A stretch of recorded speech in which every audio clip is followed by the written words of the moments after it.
It's Kevin with Rogue Deck Builder, God and Rogue Games, whatever channel I'm on here with another What I Got In Today. We just have some boxes here, so I thought I'd just talk some shop. It's a happy Monday. Hope everyone is alive and well and enjoyed their weekend. We are headed into the holiday season, and so I guess that's really what I'm going to talk about in this video, is the overall strength of the market, not just MTG, but collectibles in general. And it's kind of bittersweet. So, that I think a lot of people are not, especially the finance gurus, I always say that with quotations, on YouTube, all the ones that, oh man, I was going to make there was a YouTuber I liked and he had the worst take the other day on something. Now I forget what it was. And it was just, it was on play boosters, how play boosters are like selling horribly, and only quoted Markov Manor and like the sky is falling for Magic the Gathering. Guys, I am the sky is falling guy. If you go back on my channel, I am Negative Nancy. I'm the one that's always been like whining about stuff. And when I'm positive, that's a huge sign for the market because everything seems to be on the right track with Wizard of the Coast. I think they found a nice little happy medium with their print runs with like, especially I've talked about this before with boosters, bundles. With bundles, collector boosters, those things actually seem to be semi-limited. Yeah, they are reprinting things occasionally when they deem fit, but it doesn't seem like the initial waves were so massive. And I think that was the problem with Magic the Gathering during 2000 all the way to 2023. If you think of things like Theros, Beyond Death, and New Capenna especially, those still have so much supply from their original printing. And so Wizard of the Coast, they definitely jumped the gun on how much they thought would sell from that era. And instead of doing little reprints as needed, which is what they do now, they had these massive, massive print runs. So things like Baldur's Gate, New Capenna, Theros, even Ikoria, Wilds Will Drain, that era of product is just absolutely still oversaturated at this point with the amount of supply there. But the stuff that isn't, that I'm actually quite surprised, is things like New Phyrexia Forward, or All Will Be One Forward. So like Marks and Machines, Dominaria, United, All Will Be One, I think has less supply out there than like the New Capenna era. So those products probably should age better in the long term. So anyway, I just been watching these videos, and I know I get that negative videos get clicks, but Pokemon seems to have turned a corner. Lorcana seems to be stabilized. Flesh and Blood seems to be stabilized. Sorcery's doing well. One Piece is no longer in its era of underprinting and everyone FOMOing and speculators and things like that. It seems like it's back to good levels with One Piece. They flirted with 500 Years in the Future, which ended up not being like a set that people wanted as much to, and then they overprinted it. But even that is stabilized. It's still doing quite well, comparatively speaking to other things. So we are looking up and up. That's kind of the first thing. The worrisome thing, though, with collectibles is it hasn't followed inflation. So if you look at every other market right now, if you look at, go to a restaurant, go fill up your tank with gas, rent, utilities, all of those things have gone up about 40 to 100% in the past couple of years. I mean, because when it's estimated that what they printed, 40% of all the money supply in existence right now for the United States dollar was printed during COVID, which is just obscene that was how much money supply was added. And of course, goods just will follow that. It's just simple supply demand with anything. You create more dollars, then there will be more dollars competing for, products out there. The worrisome thing is collectibles really hasn't fallen that inflationary rate, which is good for the consumer. Now it's a lot more affordable to go out and buy collectibles, comparatively speaking. Yes, I get it. There is a crunch on having to spend more of your disposable, or you have less disposable income because more of it's going towards housing and gas and utilities and food that didn't cost 40% more 2 years ago. So there are less money that is out there to go to collectibles in general. However, if you're just comparing prices, then collectibles are kind of a steal of a deal compared to what they were 4 years ago, where they haven't really gone up in price where everything else has. Anyway, so that's enough rambling right there. So we saw some hiccups. We saw some very worrisome things in the market with trends coming out. I know McDonald's released their data that especially the lower income brackets are starting to see a crunch. So I believe is what they said, they're starting to see more purchasing on like the I don't want to call it dollar menu anymore because that's not a thing, on their really low tier bargain meals. And they're seeing less additions like, apple fritters or whatever they sell right now, and McFlurries and things like that, and drinks. Like people are are skipping that and they're just buying more of the bargain menu stuff. And typically that does follow like recession patterns where there's already a crunch on the lower class, so they're starting to make their purchases a lot more, tightening the belt on things like fast food and when going out to things like McDonald's. So anyway, that's enough what we talked about now. Let's see what we got in today, now that you guys have probably just want to see that. You don't want to see my ugly mug here. And let's go ahead and this way I can see what I'm doing. And we'll open up some boxes here. So, yeah, if you ever want a good binder, people recommendations for binders, the Dex.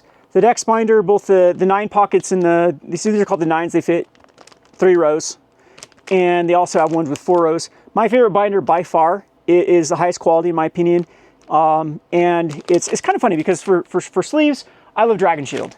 So the Dragon Shield sleeves, like Dragon Shields are my go-to. I think there's no better shuffle feel, no better quality than Dragon Shields. For binders, I like Dex, and for deck boxes, I like Ultimate Guard. So I'm all over the place. So you can't accuse me of like being a fan of one particular brand, because yeah, that's where I'm at with binders, sleeves, and deck boxes. So pricing on these are about, I believe that binders, these ones are like 21 and the 12 pockets are 23 for patron price. Dragon Shields, they're like $7. So if you're our patron, you can get these for very cheap. I believe the price for Dragon Shields at most stores is around $10 to $12 dollars is how much they go for. I think Dragon Shield's website sells them for $11.99, don't they? Or $10.99, I'm not sure. Anyway, it's around there for a Dragon Shield, so you can get definitely a discount. Like a lot of my patrons actually save, they get their patron fee back on just accessories, on how much you save on accessories. So Dex binders, I think the MSRP for these are like $34.99 for the 9 pockets and $40 for the 12 pockets. I'm not sure I'm quoting this, because that's another thing that's been crunching, like stores have had to deal with, is the margins between MSRP of what manufacturer suggested retail price is.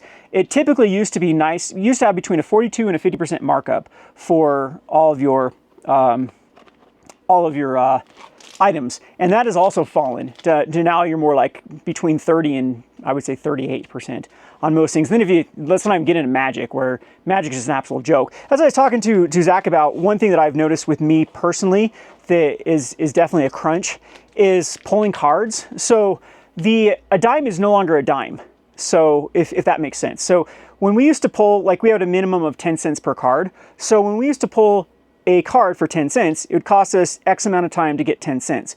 Well, 10 cents is now worth 6 cents. So I've basically taken like a 40% pay cut with my time for pulling bulk cards. And it wasn't just that, it's like dollar cards too. A dollar card is no longer a dollar card, it's 60 cents. If I'm talking about like how the dollar has just been devalued so horribly bad since I've started this business. And it's the same thing when I look on TCG Player, that people are still like, oh, I can make $5 a booster box. Well, $5 a booster box was actually it was horrible back in the day when it was, boxes were like $72 to $78. I remember when I started this, Draft Boosters, I believe, we started this store in Battle for Zendikar, I believe. Was that when we started? Anyway, somewhere around that time period is when we started. And it cost us at distribution was like around 72 to 76. And so a store at that point that then could sell on TCG Player eBay and make $5 a booster box, you're looking at about an 8-9% margin on those. And now, when you're making $5 on a play booster that costs $120 to $125, you're making less than 5%. And so there's just a massive capital crunch on that, or just time crunch. I don't know the proper way to explain it. That it's just like, even though it's the same amount of money per box, so if you're talking about a human movement of taking something, but then also it's the risk, it's the capital investment. It takes a lot more to get that $5. Like again, it's not 70, it's $50 more to make that $5. And so each transaction, you might be making the same, but each transaction is A, costing you more money, and B, giving you less margin. And so that's one of the things that people, it just doesn't, the human psyche oftentimes doesn't make that connection. That it's like, oh, I'm still making $5. And I've just noticed it with me. It's just like, man, I seem to be working for relatively the same amount of money that I made in the past few years, but my purchasing power has just decreased so much. So yeah, so that's one of the issues I'm having with. I know that other industries and stuff are dealing with that too. Anyway, we're gonna get off tangent with this. Now I'm all over the place talking about rambly stuff. What am I doing? Okay, I'm gonna throw this down here. So yeah, so if you are a patron again, this is a good little plug for the patron. You can get accessories, you can get other games, board games, card games, like I mentioned, One Piece, My Hero Academia, that whole entire universe line, Pokemon Magic, and you name it, like RPGs, RPG accessories. I bought like a $400, it's like a cards, like a high-end card sorting thing. Well, I've made some weird purchases I didn't even know exist. I bought some in a Dragon Head. Shout out to Tabby, and we should have shown that. That thing was massive, and shipping cost like almost $100 to ship it. But it was a Dragon Head that actually fits on the wall.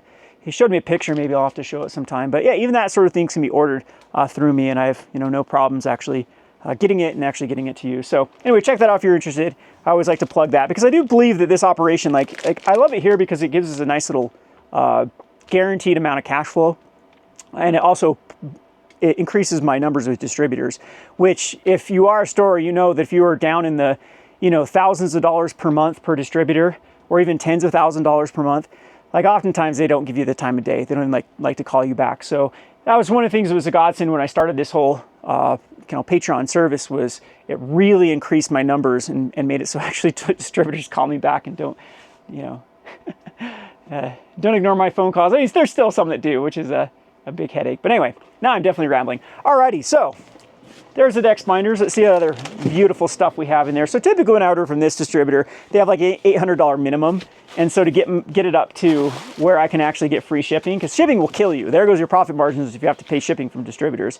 Then I end up just adding a bunch of deck binders because they do sell. So if you're a patron and you didn't know you could get this stuff, deck binders, they'll do a post on Patreon with this stuff. And update the prices. Alrighty, speaking of some other things, so this is BattleTech. So I guess this is kind of like the hot new game. So this is a patron bought a ton of this stuff and some paints to go with it. So you can actually even get paints. So BattleTech, wonder if this is just a miniature game, kind of like Warhammer. And get this shipped off. So I think that's gonna be a lot of this. Unfortunately, I don't have all of your stuff. If you're watching the video, I had to use 4 distributors because I don't know why, like not one distributor had all of the stuff you wanted. It had to come from all 4 different ones when, with their stock list. So see what's in this express package. I have to get my handy dandy knife that now I am missing. So anyway, so one of these days I'm gonna have a scripted video and I'm actually going to, talk about a topic that I thought through before I grab the recording, but people have told me they enjoy kind of this off-the-cuff, more down-to-earth. All right, so we got these magazines. So again, if you want me to send you a magazine, usually all the distributors send me a bunch, so I can include it with your package. So I know a couple people like to just fan through these things, give you ideas to buy. So, and here's some more of the BattleTech initiative deck, and a little manual to go with it. So I will get that shipped off today and on the way so you can enjoy that. See what else is in here. So we have, Kamigawa. So one of the reasons too, Kamigawa is now out of print. I decided to make a move on Kamigawa set boosters because it is one of the most beloved sets of all time. And the market price of set boosters now went up to $150 for Kamigawa. So I was able to buy out the remainder few cases that this distributor, this distributor typically doesn't have a lot of things in stock to begin with, and their pricing is usually bad. So the only time that you want to be buying from this distributor is when something is not available from the other distributors. So what is this? This looks like the Lorcana Championship, which we will be hosting. So follow our Facebook for that if you're in the area. So I think Garito Burrito is going to come down and play. And we're going to, maybe it will be like 4 people that play in our store championship for Lorcana. But we're still doing it. So I need to build a deck for Lorcana. I need to look at the meta. I haven't played since like Popsicle was the thing. I don't know if that's still a deck from, what was that, Floodborn? Or was that the set after Floodborn? So looks like we have some promos for Lorcana. And is it like a championship playmat? Yeah, it looks like there's a championship playmat here. So that's pretty cool. Yeah, look, there's a playmat. Let's see if I can unravel that. It is. That's what you get for the playmat. What character is this? I don't even know Disney that well. I'm an old man with no kids. So there is that playmat, and it looks like the other one says Champion on it. Anyway, so we'll schedule that with everyone in the area that does play Lorcana. And I wanted to get it going. Unfortunately, we haven't had the best turnout for Lorcana. Like a few people show up here and there. And like again, everything here at this store is basically just Commander, Commander, Commander. Alrighty, so what's in this other box? More Kamigawa. So if you're interested in Kamigawa, still I'll sell it to you with what I paid for it. Again, typically I like to do this, make sure everyone is getting their money's worth from their patron pledge. And so Kamigawa is a good one right now. I think I'm selling for $120, and the market price on TCG Player is like $150. So again, if you have to still be in the market for a Kamigawa box, I mean, it doesn't save you anything by making you buy something you didn't want to buy. But if you were, I mean, right there's 30 bucks off of what you'd pay on TCG Player by going through me. Anyway, what's in this one?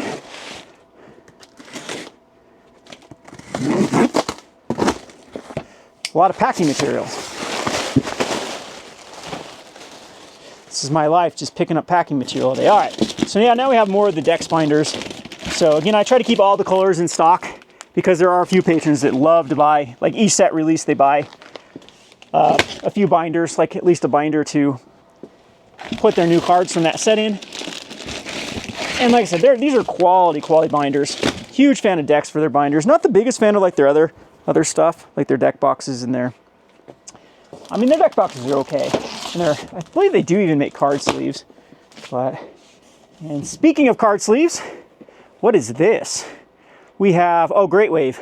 So we got some Great Wave from Dragon Shield. This was a very popular reprint of so they released the Great Waves a few years back, and these got really pricey. So the secondary market was selling these things for 40, 50 bucks for these Dragon Shields. And I always joke with some of my patrons, man, speccing into Dragon Shields would have been better than speccing into the cards that go into Dragon Shields, because there are some expensive Dragon Shields from the past few years. So they did a reprint for the Starry Night and the Great Wave. Oh, that's great. I picked up Starry Night here. That one's reprinted. But the Great Wave, but they actually made them dual mats, so they're actually a little bit better because dual mats aren't transparent. They have the black printing in the back of the sleeve, so you can't see through it. So really like these. They are pricey though. Can't remember how much these are, like 14, I think. I think the MSRP is supposed to be 20, if I remember correctly. And as I trip over boxes, and we got dogs tippity-toppity coming back in. We got another Battletech that came in. So there's that one. And I think this is just gonna be some boring restocks. So we'll see what's in these boxes, and we'll say sayonara, and then I gotta get moving if I'm going to get these shipped off. So yeah, welcome to my life as a store owner. Yep, it's gonna be some set boosters from Lord of the Rings and some Pokemon in here, and some Dragon Shield restocks. This one's kind of boring. So Lord of the Rings 2, that has had a restock. I've had a lot of people order Lord of the Rings lately in anticipation. I mean, when the collector boosters are approaching like $1,000, then, you know, they're out of range for things, but you can still get the majority of the cards in. Oh, this is all board games. This is cool. All right, this one's awesome. So this is just a lot of Halloween themed board games. So we have I'm glad it got here in time too. So we have they shut down Main Street here in Richfield, Utah. So we have one main street that goes down the center of the town, and they shut it down on Friday, and they have a big fall festival. And so there will be a lot of food and live music and vendors. And so we're gonna put a table out in front of our building, and I have a bunch of Halloween themed games, so don't go in there, that I just purchased, that hopefully will do well. Like, one of the things that Zach and I haven't done the greatest is market here in little Richfield, Utah. Yeah, the focus has still been more on catering to our kind of our core, and then of course, you know, online makes a lot more sense. And I mean, I've talked about this before, like, it's kind of finite what you can do in a small area, but marketing online is like infinite. The more people I reach, the more potential. So I've always focused more on the YouTube and focused on more of the marketing there. And we do need to get better, kind of immersing ourselves in the community, letting people know we exist. We haven't been the best at doing that. So anywho, what else is in here? Okay, so another thing that's very popular here is these cheapo deck boxes, like 80 count, 100 count from Gamegenic. That sell quite well, and they're like a couple bucks a piece is all. Got a little Beetlejuice game. So yeah, I'm gonna just put a little booth out there, and I'll show it for sure. I'll definitely do some videos of the, I need to do that too. Now I'm brainstorming, get some signs made up. Just some, thinking about just making some promotional signs, like a schedule, like printed out pretty big, and then see if some of the board gamers want to come run the booth with me, and see if we can do like a official board game club. It does meet here at the store, and maybe we'll find some more like-minded people, because actually the attendance for our board game group has been quite low lately. We've been in the past getting all the way from, 8 to 12 people, and now we're down to the main four of us that come every week. So we need some new blood. See what else has been here, and then we'll call it a video. We have